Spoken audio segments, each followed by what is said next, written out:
But the next evolution for Ja is he got to learn to make the players around him better. When you're a great player, you can get your shot anytime you want to.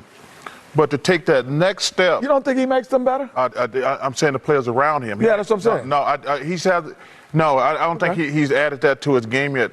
Sometimes when you make a play, you got to be thinking to yourself, I can go around this guy, but I need to get this guy going. I need to get this guy going.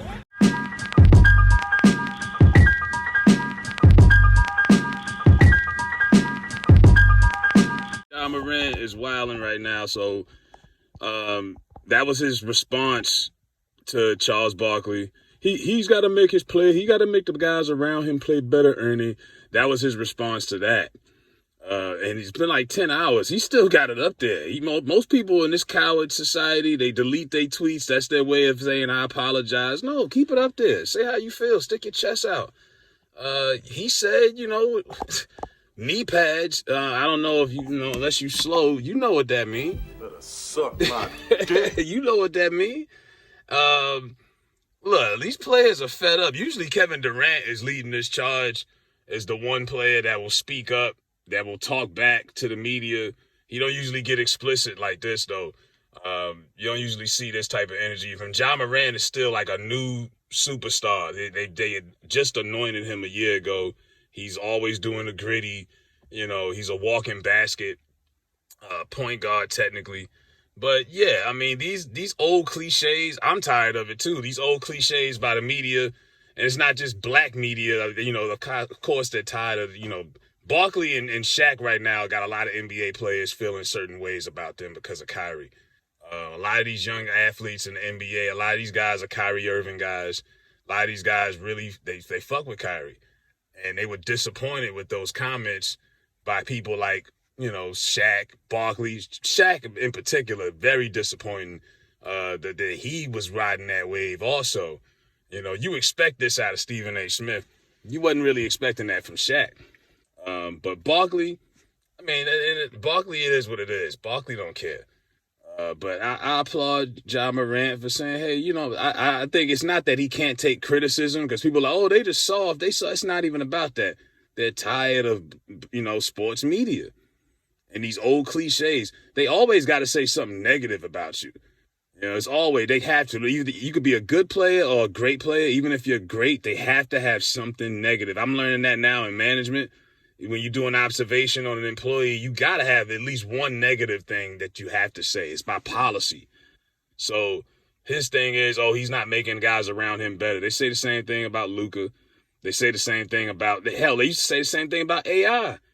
Iverson's not making the people around him better. I'm like, well, how else did he get fucking Eric Snow to the NBA Finals? They always, like in the NFL, when you hear white media talk about black quarterbacks, first of all, they don't say black quarterbacks. They use the term mobile quarterback. That's the code word, mobile quarterback. And they always have these old cliche narratives. Oh, well, they can't stay healthy. They can't throw the football.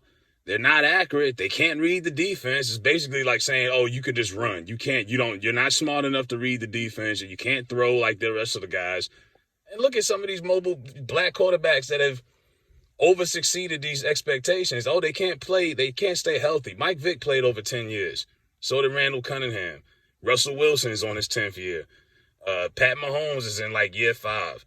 Lamar Jackson, like year 5. You know what I mean? But they can't stay healthy. Lamar Jackson has missed like maybe 5 or 6 games his whole career. But these are the old cliches that they've always used against black athletes. And it works in both sports, NBA and NFL. They both dominated by black men. But it'd be people who look like you that say the most. Now, was Barkley's comments that crazy? No, you just get tired of hearing those same cliche narratives over and over. Come up with something creative other than just, you got to make other people around you better. Like Memphis won like 50-something games a year ago. They're 9-6 right now, so they're having a slow start. I'm not a Grizzlies inside reporter. I couldn't break down why the Grizzlies are 9-6, but they could be worse. They could be the Lakers. They like 2-10. You know what I'm saying? It could be worse. But I applaud, Ja Morant for just having the balls to say that and keep it up there. Don't delete it. Keep it up there. Keep the tweet up high. Raise the flag high. You said what you said. And, you know, and no one from the Memphis organization has made him take it down either. Like, they just letting it rock. And like I say, Barkley, he wasn't always this buttoned-up guy or this Sambo back in his playing day. I remember Charles Barkley got in trouble for spitting on a little white girl. You know, like, Barkley used to go at it with people in the media, but you had to have a mic in his face for him to respond. This generation, they could get on their phone and just pull out Twitter, Instagram, anything, and just say whatever the fuck they want. And can't nobody do nothing about it. You could try to convince them to take it down, you know. But yeah, there's some, there's a certain level of disrespect now. It ain't got nothing to do with basketball, and this new generation don't respect the old generation.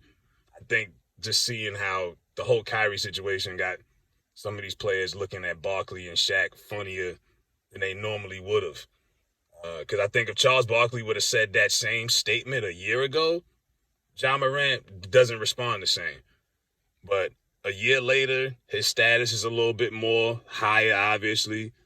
The things about Kyrie and everything going on, it's like, yo, man, fuck you. That's just how some of these young boys is looking at it. So it is what it is. But, yeah, and shout out to Jaylen Brown from the Celtics.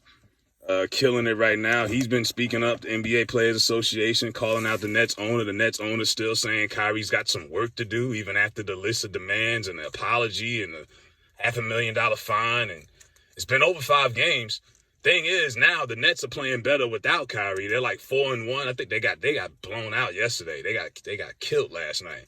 But they're like 4-2 or something. They got a better record without him. So just go out there, trade them, whatever, but stop the whole, you know, dog and pony show, man. Stop dragging this shit out. But let me know what y'all think about Ja Morant and this tweet to Sir Charles Barkley.